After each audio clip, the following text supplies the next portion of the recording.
ఒకటి చేయాలి, ఏదో ఒకటి చేయాలి, ఏదో సాధించాలి, ఎవ్వరు చేయంది నేను చేసి చూపెట్టాలి. ఏం చేయాలి, ఏం చేయాలి, ఏం చేయాలి?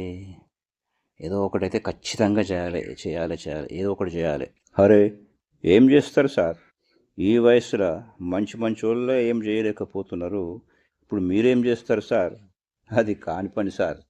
అనవసరంగా వేస్ట్ సార్, టైం వేస్ట్ చేసుకోకండి. అరే, ఏం మాట్లాడుతున్నావా? మనిషి తలుచుకుంటే సాధించాలన్నది ఏం లేదు.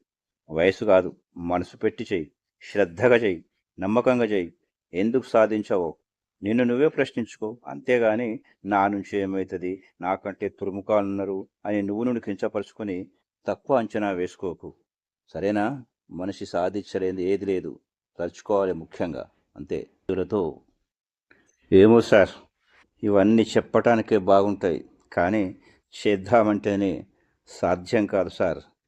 చెప్పేటోడు ఎప్పుడూ చెప్తూనే ఉంటాడు, కానీ చేయడానికే చాలా కష్టం సార్ ఈ లోకంలో. హలో బాబు, వయసు మీద పడ్డాక బాగుపడిన వాళ్ళు చాలామంది ఉన్నారు.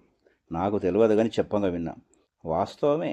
ఏదన్నా మొదలు పెడదామంటే మనకు 1,96 ఆలోచనలు వస్తాయి. అవుతుందా కాదా, వస్తుందా రాదా, రాకుంటే ఎట్లా, కివి తప్పితే ఎందుకు రాదు, తప్పకుండా విజయం నాదే అని రానే రాదు.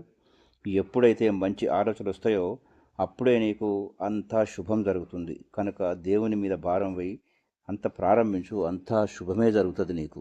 విన్నావా? నిజమే సార్. వాస్తవంగా మన ఆలోచన విధానం మారాలి, అప్పుడే మనం సక్సెస్. Thank you sir. మరి ఇంతకు ఏం చేద్దామనుకుంటున్నారు సార్? వచ్చే వీడియోలో క్లియర్గా చెప్తా. మిస్ కాకుండా నన్ను కలువు. నేను చెప్పే సమాధానానికి నోరెళ్ళబెడతావు. ఓకేనా? బాయ్.